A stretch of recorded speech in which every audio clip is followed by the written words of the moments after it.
About 30 years ago, actually a little more than 30 years ago, I remember the day that I met a young graduate student here to study student affairs in higher education, and thinking right after meeting, this is someone I hope will stay. Well, stay she did, gracing our campus in our lives, founding the original APAS office, earning her PhD in sociology, teaching and nurturing countless students, coordinating the SDPS offices, the student diversity programs and services, demonstrating in every way the richness that diversity lends to our campus, and bringing joy, inspiration, and love into our lives. A warm welcome to everyone here. We've gathered here, family, friends, colleagues, in celebration of the wonderful times that Glenda Ahuna-Hamill spent with us. And I do mean celebrate, whether we do so through laughter or through tears. If there's anything that Glenda taught us, it's that we should spare little time for complaint. Life is to be lived to the fullest, including this moment together. Glenda has left us. At the same time, she continues to be so fully with us. Well, this afternoon we'll hear words from family, from friends, from former students, from colleagues. But this is more about the shared memories of all of us here. What will rise among us and literally fill this room's floor to rafters are the collective memories that we bring to mind. Perhaps a moment encountering Glenda on the sidewalk or in the elevator, a memory of her spontaneous laughter. A student wrote to us yesterday about her spunky humor. A story she told, a difference she made in a student's life. Someone here in this room talked the other day so powerfully of the countless students who she helped to find their way, helped them to find their way. Times that she made a difference in our own lives. Whether spoken out loud, whether whispered or silent, the touch of these collective memories will strengthen us, inspire us, and keep Glenda with us. Today is about our shared memories, all of us together, of the woman, the colleague, the friend, the family member that we so loved. Think of your own moment, a moment of laughter, a moment between Glenda and a student, a passing on campus, and our collective memory will mix with any of those spoken up here. This is the celebration that we make today. Thanks for being part of this remembrance. People have been calling from all around the country and around the world, literally, sharing thoughts and memories, sharing in our loss. All these memories, all these wishes from all around the world, literally, far away geographically, but made close by sharing, help us with our remembrance of Glenda. As always, she is once again bringing us all together. I'm Paul Thayer. I thought about wearing a tie, but decided Glenda would much more approve of an aloha shirt. I'm feeling so fortunate to be part of this time together, remembering the person, the family member, colleague, friend who we so loved. There's so many dimensions to Glenda's talents, so many ways she contributed to our community. Just one of these? For well over 20 years, she taught and advised in the Student Affairs in Higher Education, or we call it SAHI, graduate program. You can imagine how many students she touched during all those years. Tony Ho now works with students here at CSU in his professional role with the Center for Advising and Student Achievement, having earned his SAHI master's degree here. Tony, wonder if you'd come up and share some thoughts about Glenda.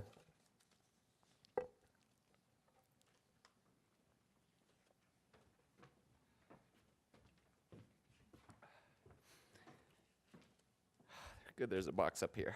That's good. Good afternoon, everyone. Excuse me, can I get my water?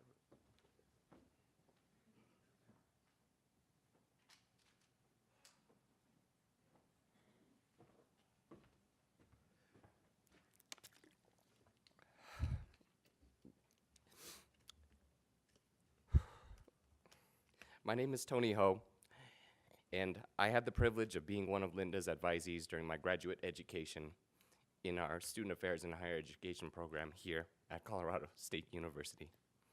I'm grateful to have the opportunity to speak today and help honor Glenda's memory to Albert, Kylea, and the rest of Linda's family, friends, and colleagues, and students, I would like to say in Vietnamese, Xin chào cháu chia buồn với gia đình và tất cả quý vị. Roughly translated, that means, please allow me to divide the sadness with all of you. But, of course, we're all saddened by Linda's passing, and today we're here to celebrate her life. For all that Linda has done, and for all that she has been for each of us. For me, Linda was not only a teacher, an advisor, but she was also my second mom.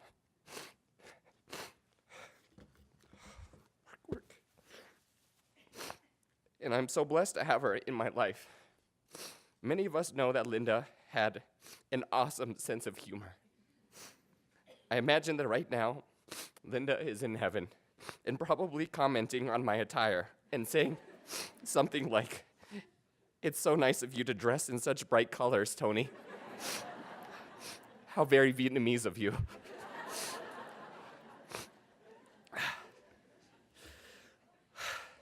Linda used to take me to eat pho every few months at Saigon Grill because she knew that pho comforted me and helped me feel calm and at home whenever I was stressed or homesick. She would ask me about my Vietnamese heritage and how that influences the way in which I work with students. And she encouraged me to explore and celebrate my identity. She always inquired about how my family was doing, and she would typically ask about them first before she would even get to asking me about how I was doing in the Sahi program, because she understood the importance of family. If we just take a moment to actually look around,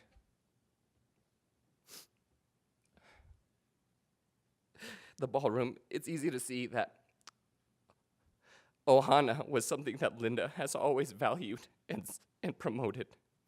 It's important to remember that all of us gathered here today are still just a fraction of the lives that Linda has touched throughout her lifetime. Linda was a great listener, and I'll miss how her eyes were so attentive and yet so tranquil during our conversations. And they had such a calming effect on me. I'll miss leaning over and giving her hugs and receiving her warm smiles, because her smiles made me feel like she was just saying simply, "I see you."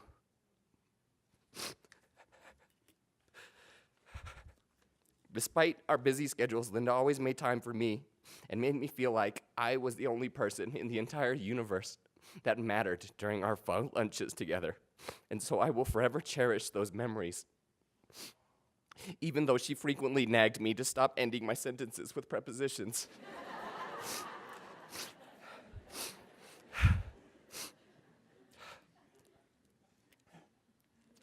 Excuse me. And the last time I was with Linda was on April 30th at the Native American Cultural Center's end-of-year reception in the Laurie Student Center Theater. I was invited to be the MC of the program to celebrate the NAC office's mentors and graduating seniors. And it was scheduled to begin at 5 p.m., and this is important.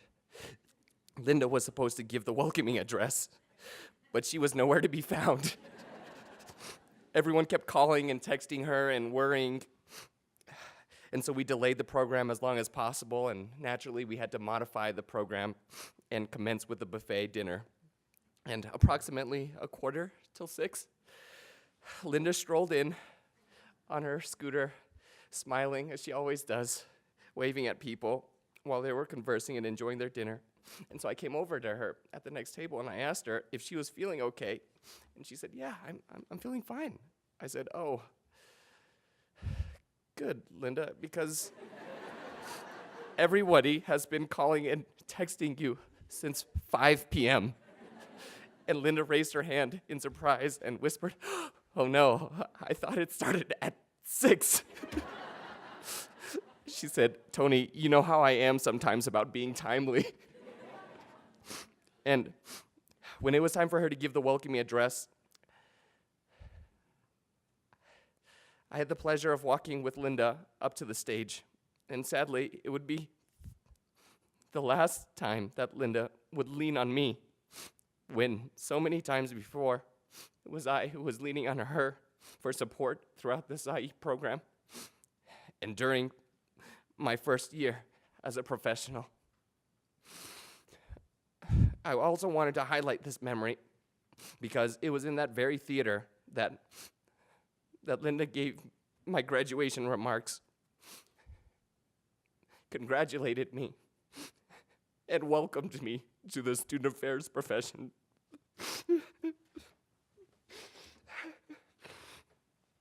And now, it is with great appreciation and gratitude and a heavy heart that I address Linda on this stage and say, thank you, Linda, for all that you have been for me. And thank you for all that you have given to the profession. Thank you.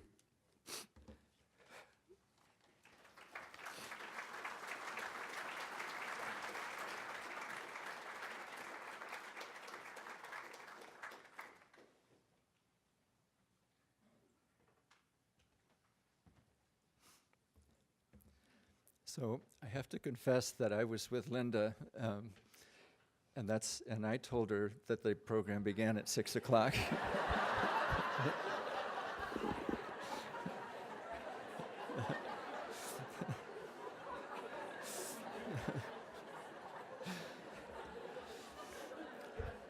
And the reason that I came in after her was because I couldn't keep up with her scooter. You know what that's like. We share our thoughts and our feelings and our spirits in so many ways, sometimes in words, sometimes in deeds, sometimes in music, song, and dance. Jenna Yoshimoto, who was so much a part of the Hawaii here at Colorado State University when she was a student and continued to be so much a part of the Hui in the years since, is going to perform a particularly touching hula to the song Mauna Leo by Keali'i Rachel. The song was originally dedicated to Ke'ili'i's mother. It speaks about the mountain, Mauna Leo, on the island of Maui. Mauna Leo, a guardian, steadfast, strong and beautiful, cherished and loved. Does this not already remind you of Linda?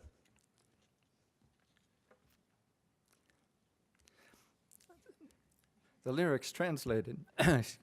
Beloved indeed, Mauna Leo, sparkling in the light, wind-blown rain, a finely woven cloak for the highlands, a cherished one, respected for power and strength, esteemed, treasured, touched by heaven, kept by the silver of the rolling mist, an adornment for that gentle heart, embraced by the surrounding ridges, one to hold close, to hold near, to love, one dear to the heart, precious, exalted. This is my garland of affection for Mauna Leo in its beauty, glorified by the Malie breeze, a cherished one, respected for power and strength, esteemed, treasured, touched by heaven. For Mauna Leo is the serenity of deep love. Beloved are you, beloved indeed. Jana performing hula to Mauna Leo.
Hi.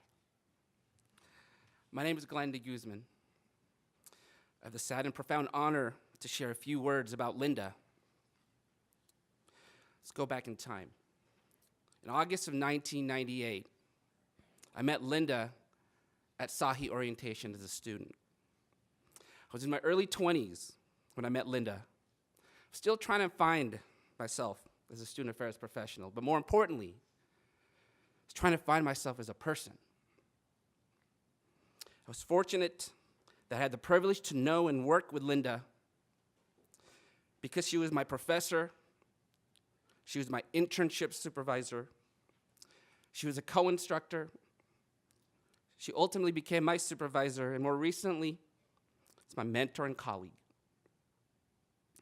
But it was during a 4+ year span as her assistant director in the Asian Pacific American Student Service Office, now APAC, I had front row seats to learn, to see Linda up close in her daily interactions with students and colleagues. Today, how much I create community and how I mentor, how I persevere and how I give feedback, how I parent, is what I learned from Linda. To capture what Linda meant to me and so many countless others in 5 minutes, come on. It's possible. But I hope that I can illuminate a few things about Linda that I find to be my truths and why she was so special to me and countless others. You see, Linda can be remembered as the architect and the founder of APAS, but I saw her differently. Linda created an APAS family. It was a philosophy built around the Hawaiian Valley of Ohana, and it was a community that many students resonated with. She was my professor and my supervisor, but she was able to create a sense of community that can only be described as the same feelings that I have for my own family.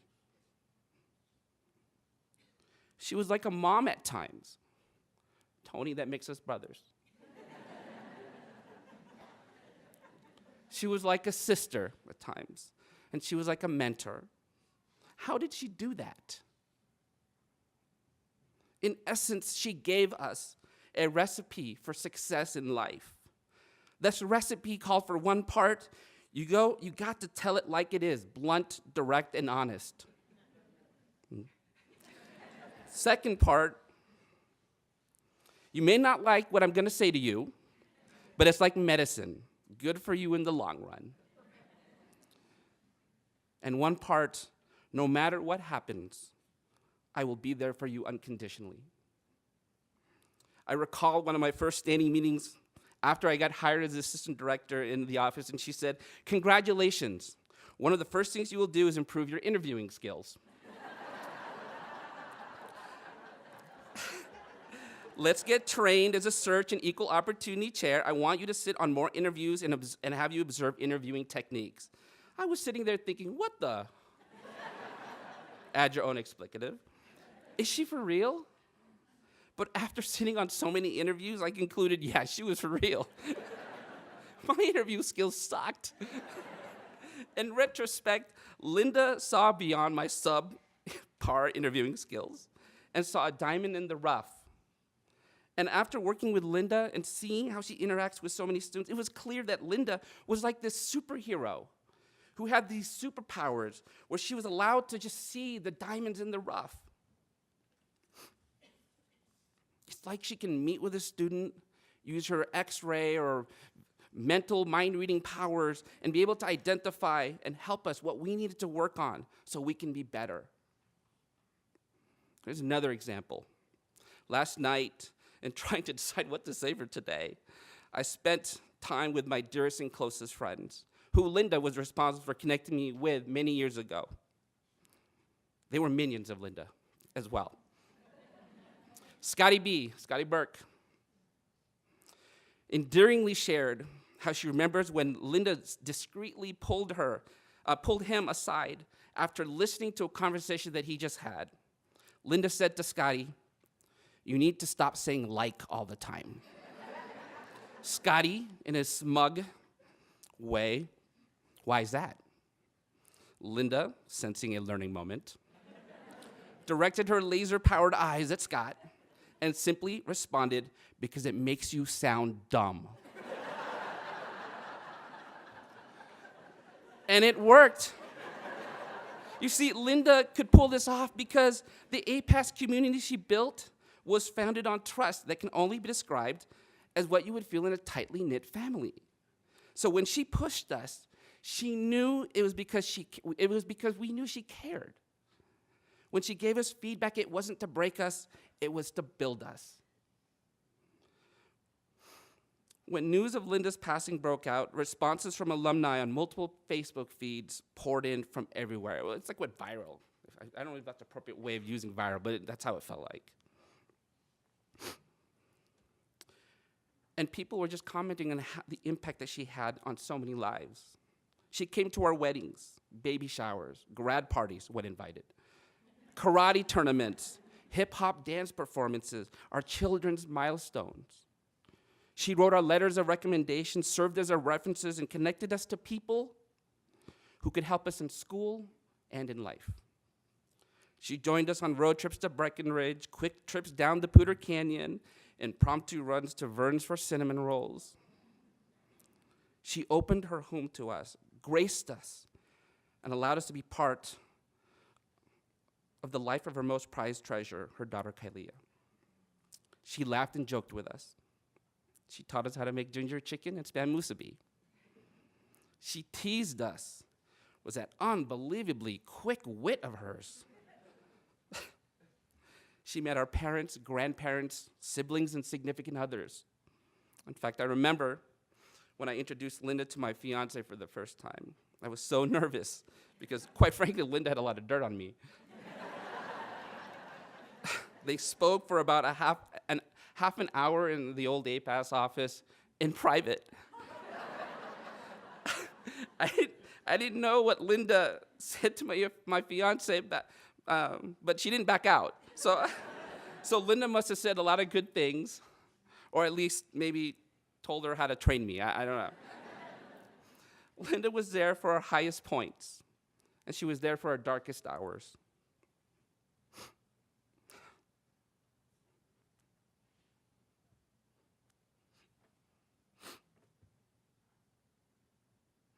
She was there to console us when we lost a loved one. We are here for each other today as a testament of the lessons we learned from Linda. She was simply amazing. Linda's legacy will live on in our hearts forever. Kalia, Albert, the Ahuna-Hamill family, we are all here for you.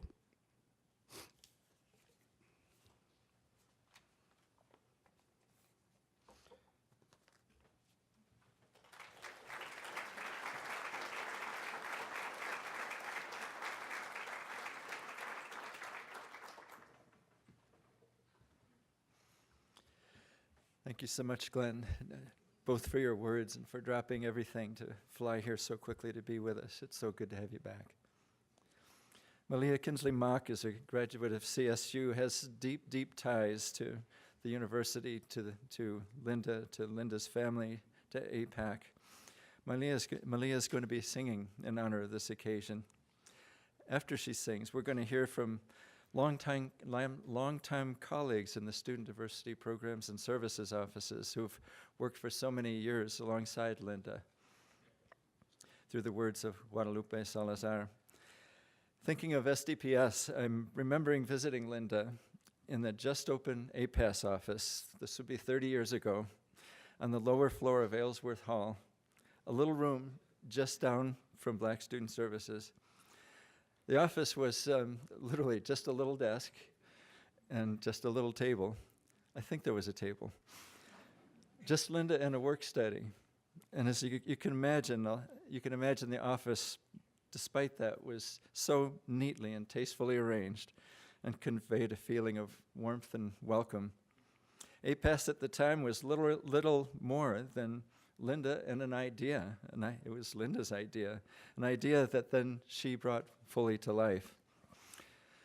Linda lived her values around diversity and inclusion. How proud she was of her Asian and Hawaiian heritage. I mean that in the most respectful way. But also, who can forget the Halloween with Linda dressed up as a Kikkoman shoyu, that is a Kikkoman soy sauce bottle. Well, Lupe will join us shortly on behalf of the SDPS offices, but first, Malia, thanks so much for offering us a song in honor of this celebration.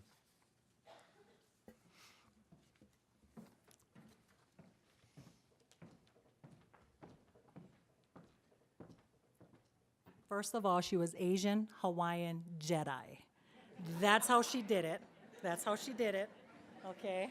So I just want you to know, and that little office in Aylesworth also had the most comfortable futon, right? Everybody knows it. Okay. So the song I'm singing today is a popular one, beautiful song called Kanaka Vai Vai, and it's the parable about the rich man. And basically the rich man asks the Lord, what can I do to follow you and follow you into heaven? And the Lord said, well, to be a good man, you just follow the commandments. And the rich man said, I've done that. What am I lacking? And the Lord said, you need to let go of all of your possessions. Just let it all go, give it to the poor, and then you can come and follow me. And the rich man walked away saddened because he had many, many possessions. Well, even if you don't know Linda, if you don't know her like her close family and friends, if you don't know her like her colleagues that have been with her 20, 30 years plus, as these gentlemen have spoken before, and many of these people can attest to, if you don't know her like that, even if you just knew her for a moment of time, what you would know about her is that she's giving. They've said it. She gave of her time. She gave of her expertise, of her professionalism. She gave of her humor. She gave of her advice, even when you didn't want it. But she gave of her family. She gave of herself. She shared her beautiful daughter with us, that glimmer of hope. She shared in her marriage to Albert, and she shared in all of the different things that our families participated in. I'm so glad that she gave to the Hui o Hawaii, because I worked in the Help Success Center with Joanne Cornell, and down the hall was the APAS office. So being able to get to know her through that, I'll treasure that the rest of my days. We love you, Linda. Thank you for letting us be the Mach 7 Crushers. I know some of you have 5 boys, but we call ourselves the Mach 7 Crushers. Thank you for letting us be a part of your ohana, the past 25 years of your daughter's life, of your wedding to Albert, and thank you for letting me get to know you and for getting to know me. And I gotta say, it's been quite a few years since I've sung in front of a group, and I know one day when I'm on the other side, she'll say, "What took you so long?" And then I'll say, "This is a heck of a way to get me back up on stage." But if I'm doing it for anybody, it would be for her. And this is just a fraction of the people whose lives she's touched. So thank you so much. And I'm holding my music, and I'm not playing an ukulele because I can only focus on one thing at a time. Okay, so this is Kahana Bye Bye.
I am Lupe Salazar. I'm here representing the people supervised by Linda in the Student Diversity Programs and Services Cluster. We each have had very different memories and interactions, but the thread of Linda's humor, dedication to her work, and unwavering support for all of us in our respective offices will unite us together always. These are memories and meanings from having had Linda in our lives. For me, from El Centro, Linda was generous and thoughtful, and we had honest conversations. I specifically remember a beautiful card from her telling me how much she appreciated that I had taken the initiative for the first celebration of graduates. She told me how much that meant to her, and she gave me a check to take my family for a wonderful meal. Most of you know that I have a large family.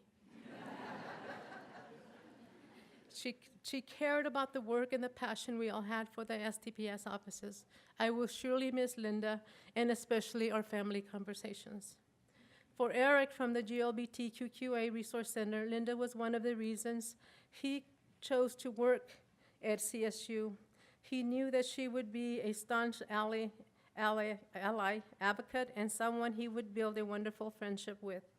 He knew he made the right choice to work with her when she was able to match his sarcasm and humor without missing a beat.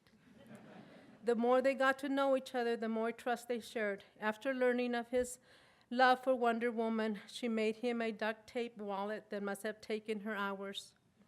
He will cherish it always, and it is a gift that truly came from her heart. That truly sums Linda up: thoughtful, caring, aware, and so giving. Eric will miss her presence and her encouragements so much. She was our biggest cheerleader and knew what we could accomplish. He will strive every day to continue to make her proud of the work he does. For Kathy from the Woman Gender Advocacy Cluster, a few of her favorite attributes about Linda are, first and foremost, her sense of humor and quick wit. She always appreciated Linda's continued openness to learning and growing in so many ways. Kathy will miss the small interludes of humor and Linda's steadfast presence. For Bridget from the Black African American Culture Center, she will hold forever her silly conversations with Linda about having daughters the same age in high school and how proud they were of them and who they have become and what they will do with their lives. The words of encouragement, both spoken and text, Linda shared when Bridget felt alone will forever be remembered and missed, as well as the accolades given about the work we do.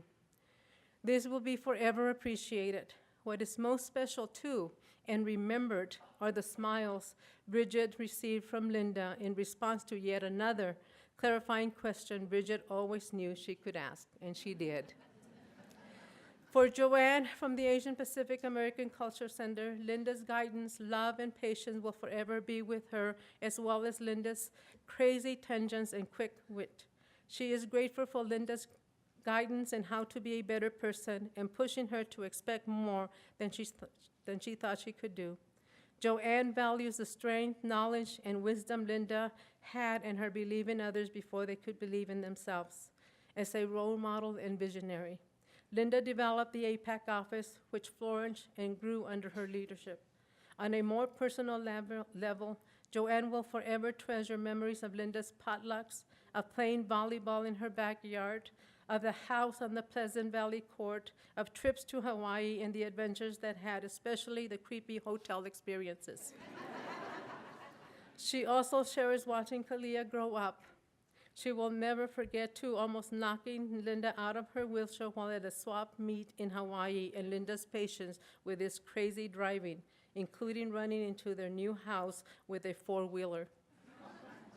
Most important, Joanne honors the legacy Linda built on campus, the Fort Collins community, and beyond. Linda has touched so many lives, and she will be deeply missed. For Ty from the Native American Cultural Center, Linda provided support in so many ways. During a recent meeting, Ty thanked her for her trust and support of the decisions made by himself and the NAC staff. During these meetings, once university-related discussions ended, Ty looked forward to their conversations about family milestones in their kids' lives. He will always remember her smile and laugh during these times. Even with the uncertainty of her health, Linda remained focused on support of our office and students.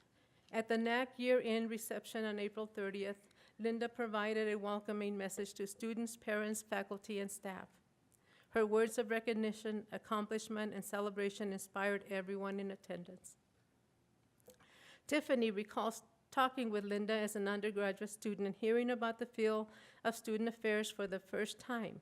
In part, she chose this field because of the mentorship and guidance from Linda. It was Linda who gave her a chance out of graduate school. Tiffany will never forget the mentor Linda was and the legacy she has left for the field of student affairs. The NAC staff, Teresa and Tiffany, honored Linda with a Pendleton saddle blanket, as we know horses were a big part of her life. It is tradition among some Native peoples to recognize a special bond loved ones had with horses. The departed are honored with saddle blankets or saddles or bridles in the knowledge that they will be used on their journey. Linda's patience, feedback, guidance, advice, and friendship will deeply be missed. For Marilyn from the Student Support Services Academic Advancement Center, there have been so many times over the years that she and Paul were able to enjoy hanging out with Linda. One instance stands out, however. It was Linda's housewarming party when she had bought her first real home. Linda seemed so proud and excited to be a first-time homeowner, and she showed Marilyn and Paul around. But Linda seemed most proud to show the deck that she had built all by herself, with different areas and benches. The deck was only a wonderful addition for entertainment, but it was even more a testament to Linda's strong sense of independence, determination, and creativity, as well as her passion to take on any challenge or goal that she faced in her life. For Mel from Retention Support, Linda has truly been a lifelong mentor. Mel's mom was a student parent back when APAC was a new office on campus, and Mel has never known CSU without Linda's presence. As a supervisor and mentor, Mel appreciated Linda's gentle way of teaching, her passion for advocating for students, the way she developed people into being the best they can be, and the way she could give you advice and let you think you had come up with it on your own. Her sarcasm and witty jokes, coupled with her huge giving heart, made her such a joy to work for and with. The last few months were really special as Linda supported Mel's new adventure as a parent. Many long talks and laughs were had bonding over the joy of raising children. Some favorite lessons from Linda: don't dwell on the things you cannot change. Always believe people have the most of intentions. Take time to get to know people. And it's always okay to get gummy bears or breakfast before dinner. Linda's love of life, family, and her treasure work will be forever missed. For Rose from the Resources for Disabled Students, Linda was kindred spirit of independence. Although their disability experience were different, there was a bond between Rose and Linda that was unique and comfortable. Rose will always value Linda's management style, one that allowed autonomy, but with guidance when needed.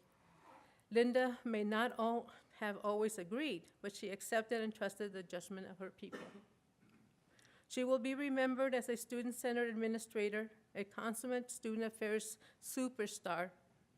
Linda's spirit will always be here, even though she has moved on, as illustrated by this story. Excuse me.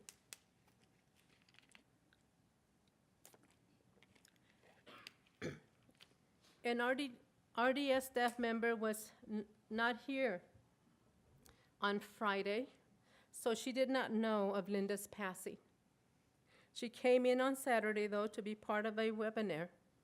Before she came into the building, she was sitting in her car smoking a cigarette when she saw someone walking near the railroad tracks. She thought it was Linda and noticed she wasn't using a cane. The person waved to her, and she waved back. Then the staff person came into the building and read the email about Linda. She later realized that seeing the person she thought was Linda was probably a sign that things were okay, that Linda was okay, and she didn't need her cane anymore.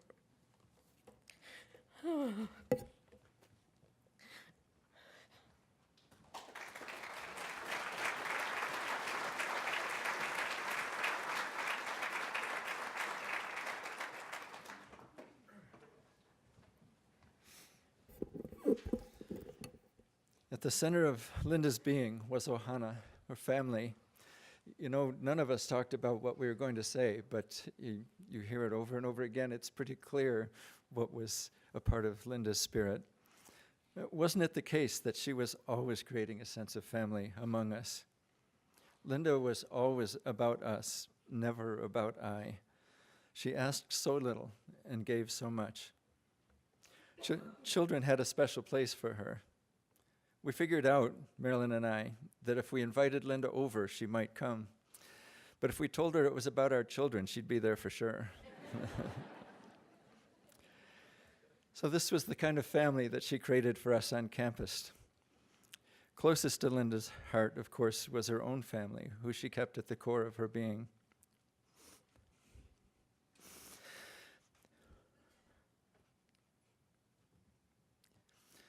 And of course, sorry, I have to read because that's how I keep together. And of course, her life's greatest moments, raising the bright, delightful, thoughtful Kailia. Linda's sister, Carol, is going to share some reflections and some remembrance.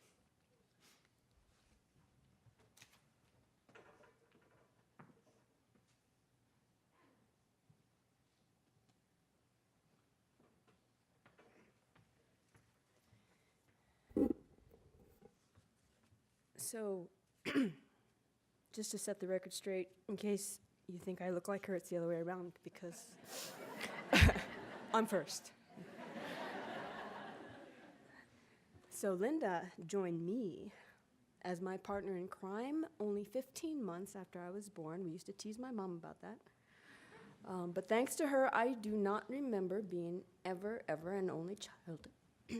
I do remember losing to her in foot races, and then later watching her learn to walk after 2 back surgeries to remove a tumor from her spine.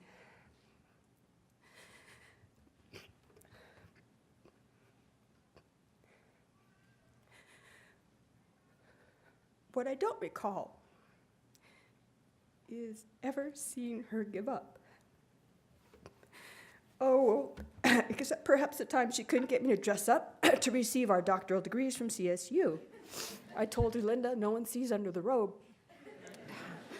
But she was about dressing up, wearing pretty things. She had an awesome shoe collection.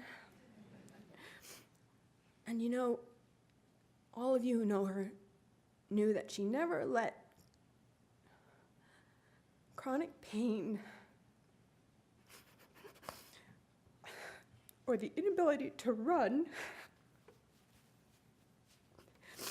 stop her from skiing, parasailing, inner tubing behind a ski boat driven by a madman known as my brother, riding horses, otherwise defying limits others might have imposed upon her, but her greatest triumph of all was giving birth to a perfect baby girl who now possesses her mother's strength, hard-headedness, intelligence, beauty, and love of family.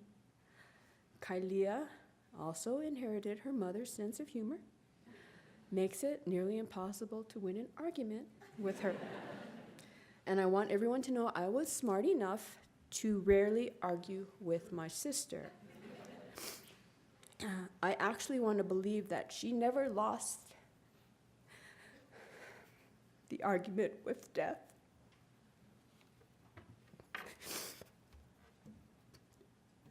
It's just that she reached a point where she was satisfied with having answered these very important questions posed by Gautama Buddha. In the end, these things matter most. How well did you love? How fully did you live? And how deeply did you let go? Linda loved without holding anything back. She lived life to its fullest.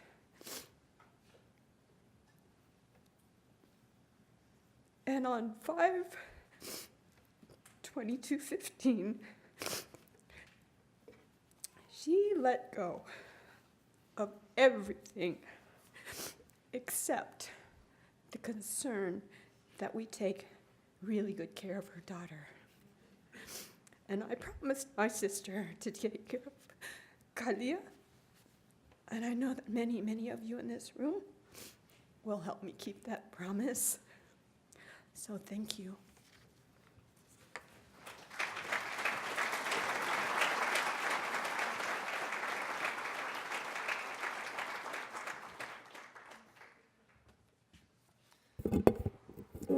Thank you so much for sharing, Carol. Albert, Linda's loving partner, wanted to share some words with us. We would like to thank CSU and the Vice President for Student Affairs Office, particularly Blanche, but really everyone who knew and worked with Linda, for providing this venue and program celebrating Linda. We also appreciate the many current and former students who have come here to honor her, and to those who worked on the program. Finally, we offer thanks to the people of SDPS, the Student Diversity Programs and Services, for the part they have played in Linda's life and this program. Albert, we know Linda could not have been more loved.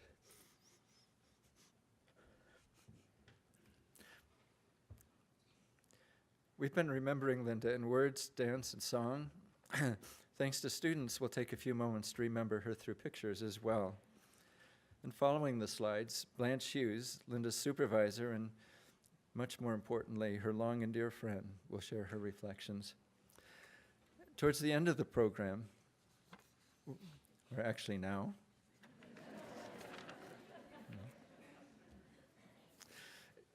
we're going to have some flowers.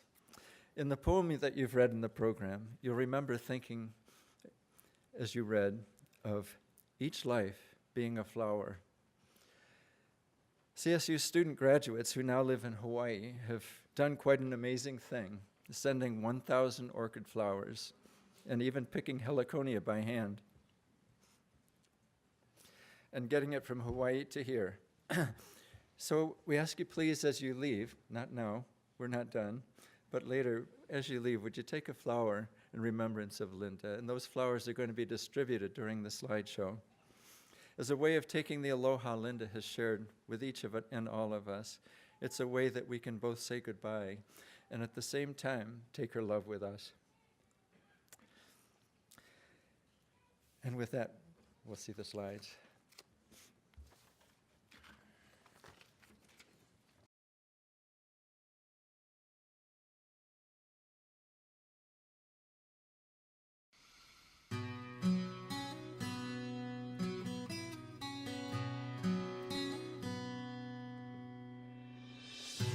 For all I've been blessed with in my life, there was an emptiness in me. I was imprisoned by the power of gold. With one kind touch you set me free. Let the world stop burning. Let the sun stop burning. Let them tell me love's not worth going through. If it all falls apart, I will know deep in my heart the only dream that mattered had come true. Life, I was loved by you.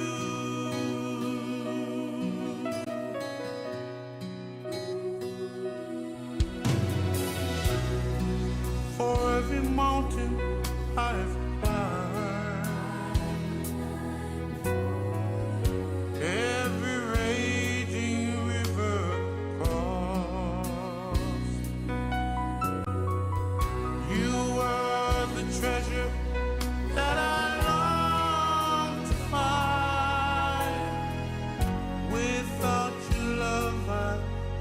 be lost. Let the world stop turning. Let the sun stop burning. Let them tell me love's not worth going through. If it all falls apart, I will know deep in my heart the only dream that mattered had come true. In this life, I was loved by you. I know that I will live forever, but forever I'll be loving you.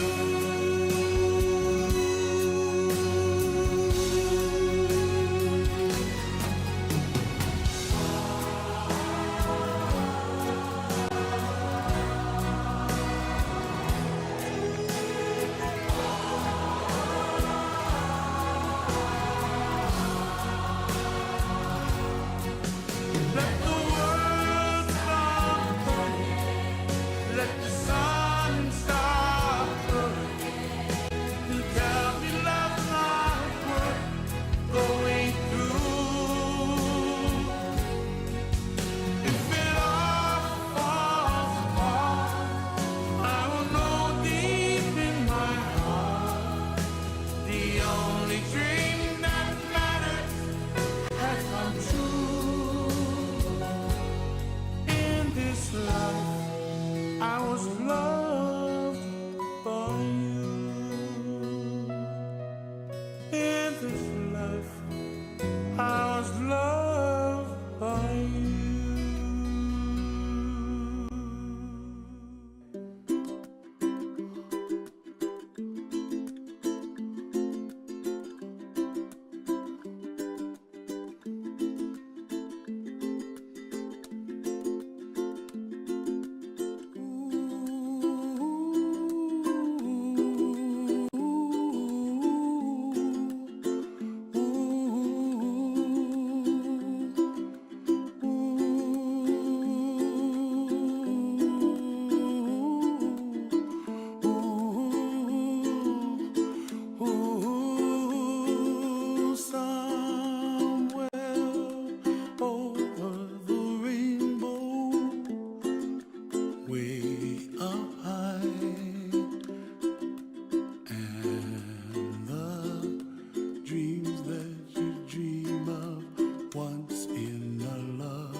I like the dark and I think to myself, myself, what a wonderful world.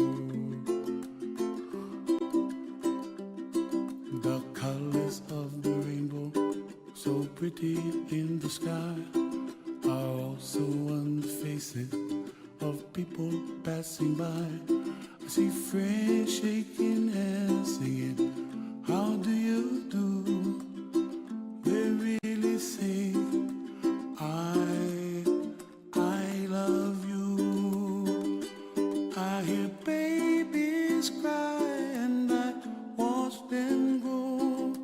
They'll learn much more than we'll know. And I think to myself, what a wonderful world.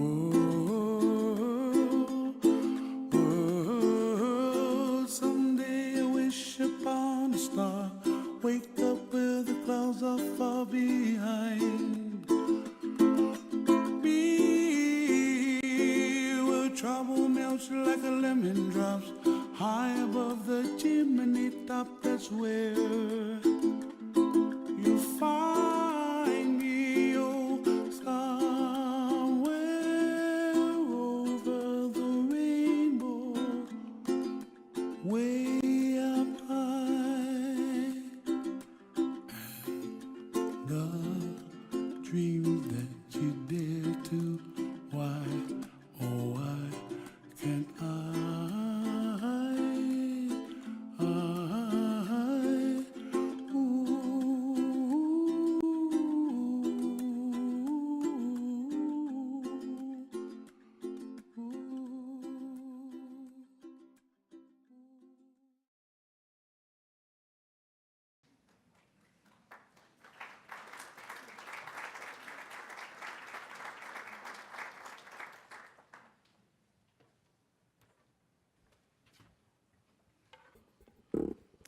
I thought I was smart to put myself at the end of the program.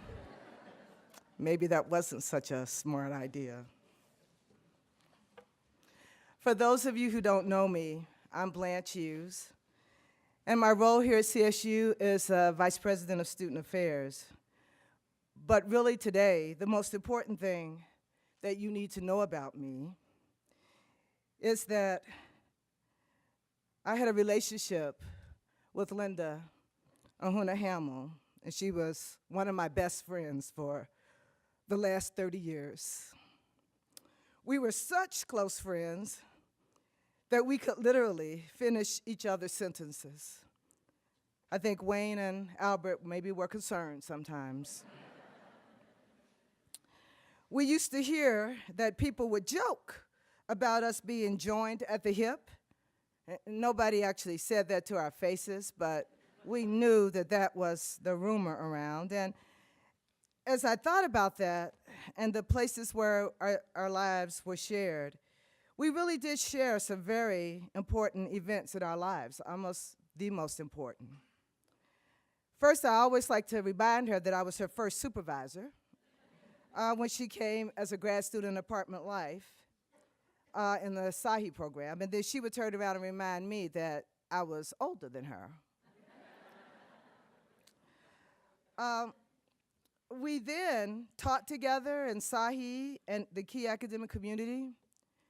We were advocacy directors together. We raised our families together. We shared a room at conferences together. That was really important as you get older and snore and do all those things. It was accepted that we did that. We earned our sociology degrees together, had a baby, okay, well, not together. I need to be clear on that. She had the baby, but I was the birth coach. And when she found the love of her life, which had to go through me first, okay, I was there as one of her attendants at her wedding. And when she found out about her cancer, I was also there. There is so much more that I could share about her and how much she touched my life and the life of my family. I could tell you more about how she made Colorado State a better place for students, faculty, and staff. But you all have heard that already from other speakers. and I hear her in the back say, "Don't repeat stuff people already said." And you all know that she was special and amazing. That's why you all are here. So actually, Linda and I had lots of conversations over those 30 years. And we actually had a conversation about what would be the expectation of each of us, depending on which one of us passed away first. I don't know why we were having that conversation, but we were. And we both were like, yeah, no, we can't speak at each other's. That would be too hard. And Linda actually said all she wanted was to just get some family and friends together and have a big potluck at her house. This would have been one heck of a potluck. But we knew that it would be important for us to be able to share our memories. And so we said, whichever one of us had to do this, the one we would give strength. And Linda has channeled her energy to me today for me to be able to do this. So what would Linda want to say to you all today? What is she channeling? What does she want all of us to remember about her that could serve as inspiration as we move forward without her physically being here to share her wisdom? I thought of many things, but given the time, and again, she's channeling saying, please be direct and quick. It's the end of the program. I would just like to share a few lessons from Linda. What can we learn from her to make our lives better, richer, and more fulfilling? Because that is what she would want her legacy to be. So I narrowed it to just 4 big ones. First one, this is one thing she would want you to know. Don't whine. W-H-I-N-E. She absolutely hated for people to complain and then not do anything to fix the situation. And sometimes she'd come in my office and shut the door and say, Blanche, they're whining. You know what? She had the right to not accept whining. She understood that life could be unfair. Her medical challenges limited and changed some of her dreams, but she did not let that limit her life. If there was a way to do something, she would figure it out, from building fences and patios, as you've heard about, to cake decorating, to swimming with dolphins in Mexico. She would always say, if you don't like your situation, then change it. Don't complain about it. Number 2 lesson, don't put off tomorrow what you can do today. Many of you are probably were very surprised that Linda and I didn't do more outside of work because we did so much inside of work. And frankly, I didn't do a lot with Linda outside of work because she had more energy than me. I would just be amazed that this woman always had some project or something she was doing. She did indeed live life to the fullest. She embraced new adventures and challenges whenever possible. I mean, let's look at it. She finished her master's degree. She started the APAS office as a graduate student, by the way, and then became director. She taught classes. She bought a house. She earned a doctorate degree in sociology. Decided to have a child. Decided to find a partner when it was time. And she said, okay, now I'm ready for a partner, so I'm going to start doing that. And she did. And in her spare time, she made jewelry. She made dresses for the luau and for Kalia, and many of those Halloween costumes, which really irritated me because she was one of those parents that made Halloween costumes for their children.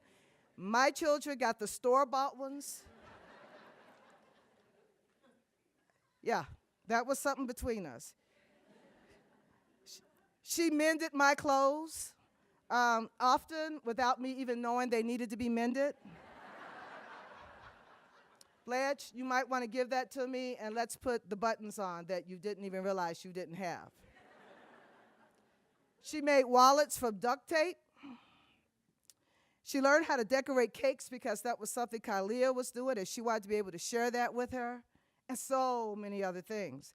She was never bored. And for all these things, me and many of you got to go along for the ride. I particularly liked the cake decorating one because there somebody had to eat the cakes. She would make a decision, she'd research it, and then she'd do it. And I always admired that about her. She enjoyed life to the fullest. Linda had few regrets because she planned for the future, but she lived for today.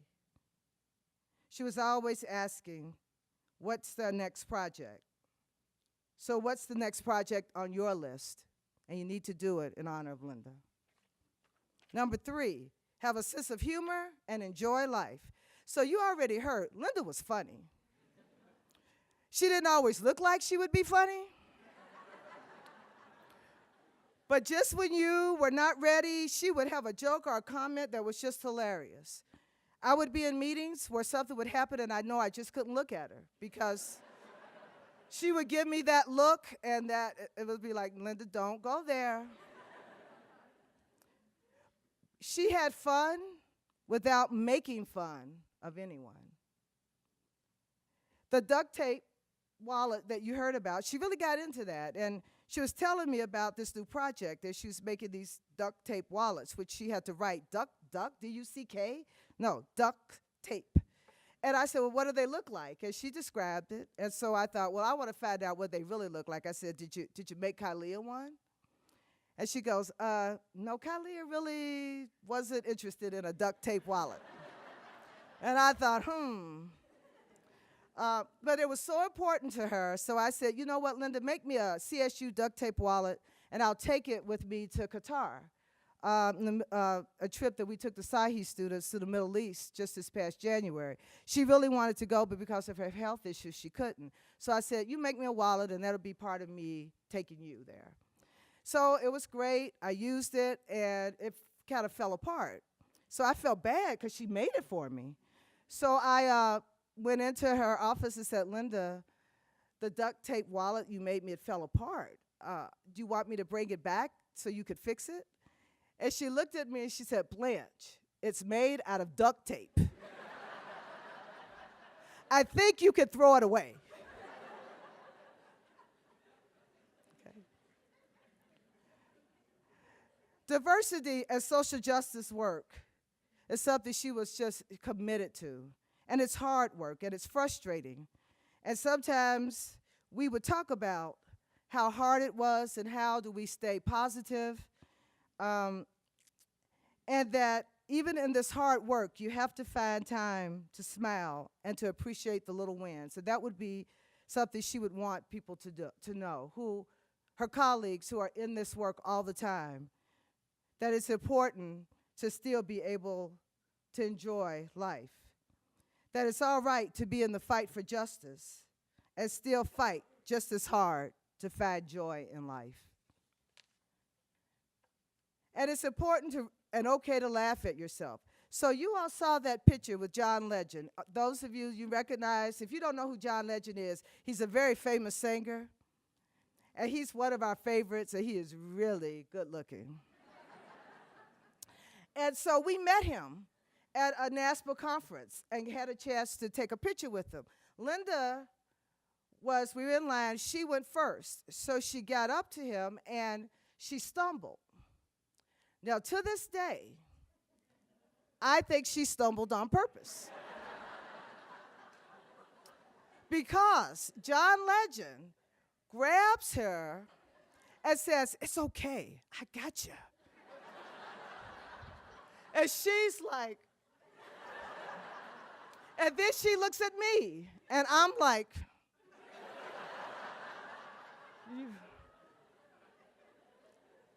she never denied that she stumbled on purpose, but I didn't get to be hugged like that. And the last thing is she'd ask you to be kinder, more generous with your time and your talents, more loving, and to be humble. So most of you are here because you were in some way touched by Linda. She just had that way about her. She was so introverted and private, but she was also a great listener and observer, as you all have heard. She just seemed to know when you needed something, and without asking, she would be there with whatever you needed, even if what you needed was a little tough love, which you've heard about.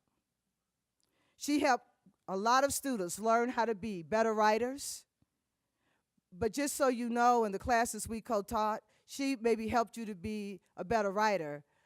I was the one that helped you feel better about it in the comments.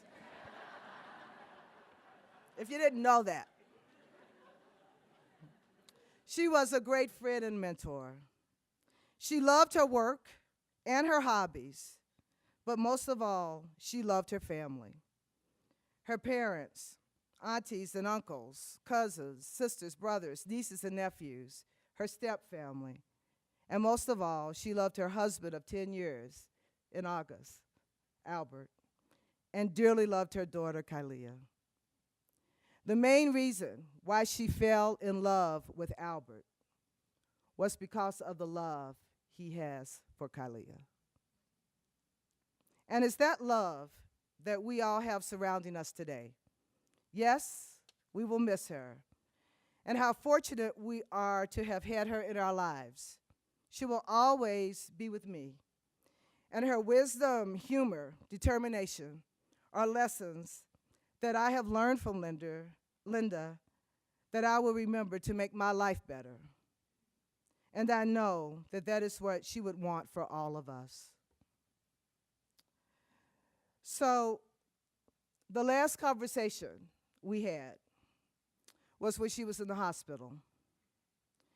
And I called to see, well, how are things going? And she mentioned, that she was still in pain, but they had found some other complications that knew when she came in and didn't know what that meant.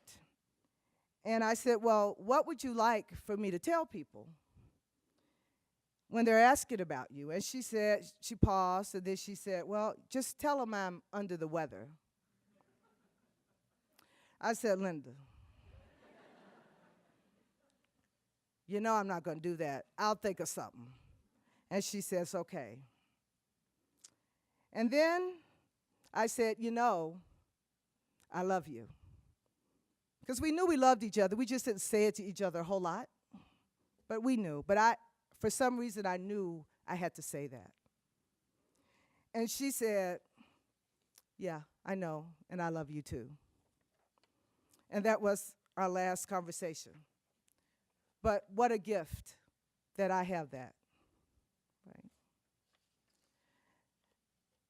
And the last thing I would like to share is, because I knew that Linda's illness was serious, her birthday was May 3rd, and we always would exchange birthday presents and cards. And so I went to Hallmark to find just a special card for her. And actually, this card found me, because when I read it, it said everything that I would want to say to her, much better than I could say it. And so I'm in the middle of Hallmark crying, because the card was like, oh my gosh, I have to get this. And so I got it, and when I gave it to her, I said, don't open it, because we were at lunch, and I said, don't open it. Wait till you get home and open it privately, because I know Linda didn't like to cry in public. And so she says, okay. And so the next day I said, so did you read your card? And she just gave me a hug. And so what I'd like to do is to share with you this card. Now, I gave the card to her, and I thought, I want to read the card, but I don't know where she maybe put the card. I didn't want to ask them to look for the card for me. So I thought, I'm going to go to Hallmark and let's just see if I could find it. So I went to a different Hallmark store, and the first card I saw was this card. Kind of creepy. But so it must mean something. So what I'd like to do to end my comments to you is to read the card, because I think it's not just what I feel about Linda, it's what so many of you also feel about her. So it says, you're special to me. It's your birthday, but honestly, There aren't enough days in the year to celebrate all the wonderful things you are. You're someone I look to who's always there to hear me out, forgive my faults, and say just the thing to make me laugh. You're a constant in a world of change, someone I've turned to countless times for your good heart and sound judgment, someone I know will be as true tomorrow as you are today. You're a person I admire and have the utmost love and respect for, someone I simply think the world of. It would take much more than a day to celebrate you for everything you are. No, I'm forever grateful to know you and I'm going to change this, and to have had you in my life. So, Linda, I will miss you, but you may not be here physically anymore, but you'll always be in my heart.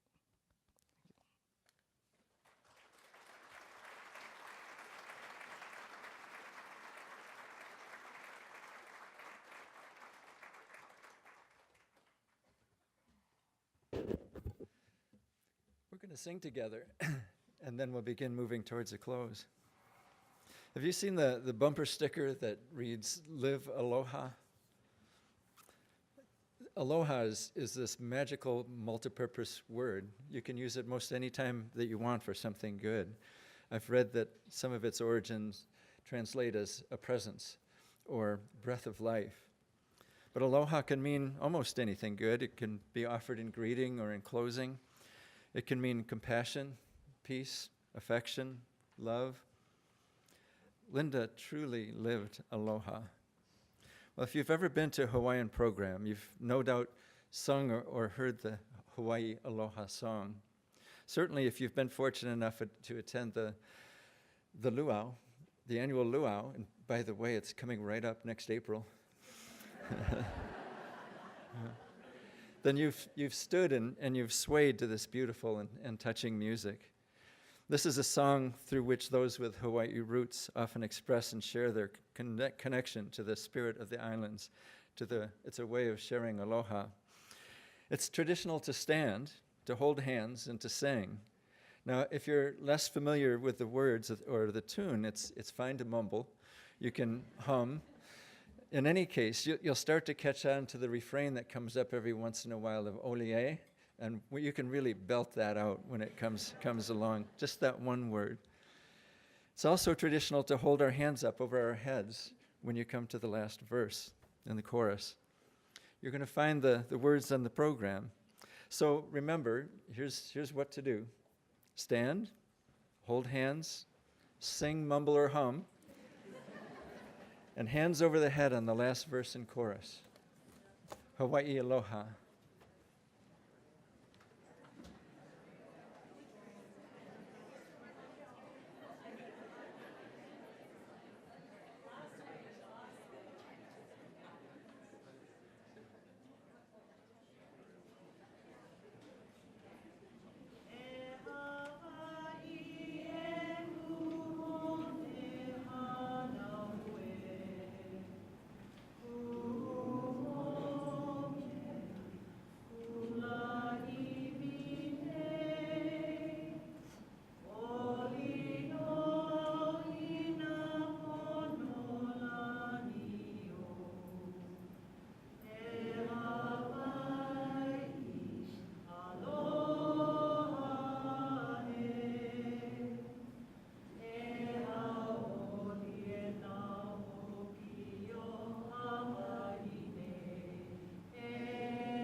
If you haven't had the chance earlier, we hope you'll write a memory card to share with the family. You'll find them on the memory table or outside and also at the reception to follow. For those who are moved to make a contribution in memory of Linda, you know that there are two ways to do that: to contribute to Kailea's college fund or to APAC through the CSU Foundation, and you'll find on the card ways to do each of those. Do join us in the reception, which will take place in the Cherokee Park room right away. If you're not familiar, just follow the stream of wonderful people right around the corner and down the hall. Seems like most of the times I remember with Linda revolved around food. Well, there's food at the reception. There's going to be a video recording of the program today if you'd like to share it with others, and it will appear on the Student Affairs website at some future time, so just keep checking. This opportunity to gather was made possible by so many. Thank you so very much, all who have contributed. We've decided not to name all those whose efforts were part of today's celebration, but we can't help but recognize the person who always works so hard to avoid recognition, Joanne Cornell.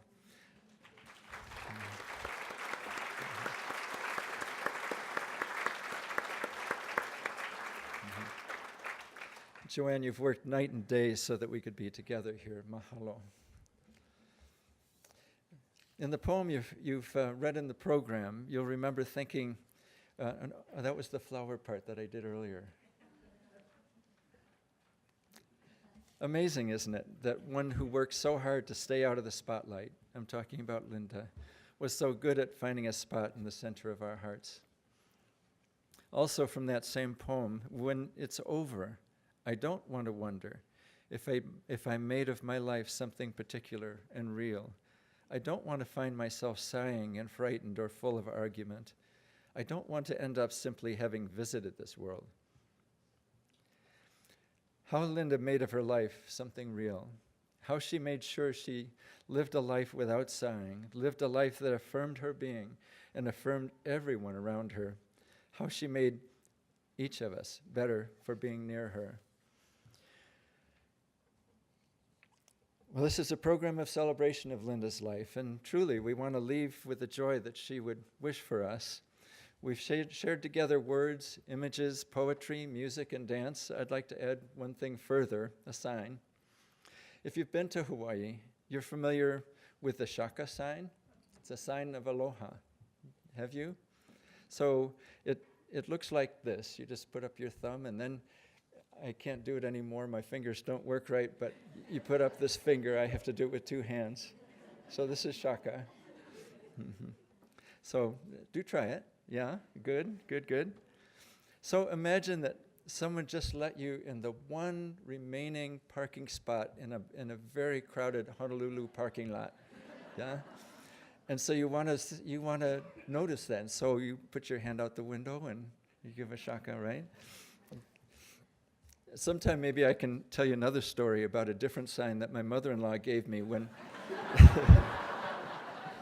when I took a parking spot in Honolulu that she thought was going to be hers, and she didn't immediately recognize that it was me, her beloved son-in-law.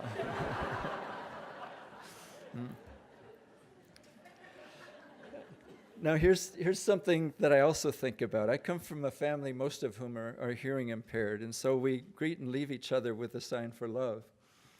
So just, so when you take shaka and you just add one more finger, then you have love. And this is how my family greets and leaves each other. So you've got this wonderful sign of aloha, and you can just add a little bit more and have a sign for shaka aloha love. All in one. So I ask you to do these things as you leave. To look at each other, give a sign of aloha and love.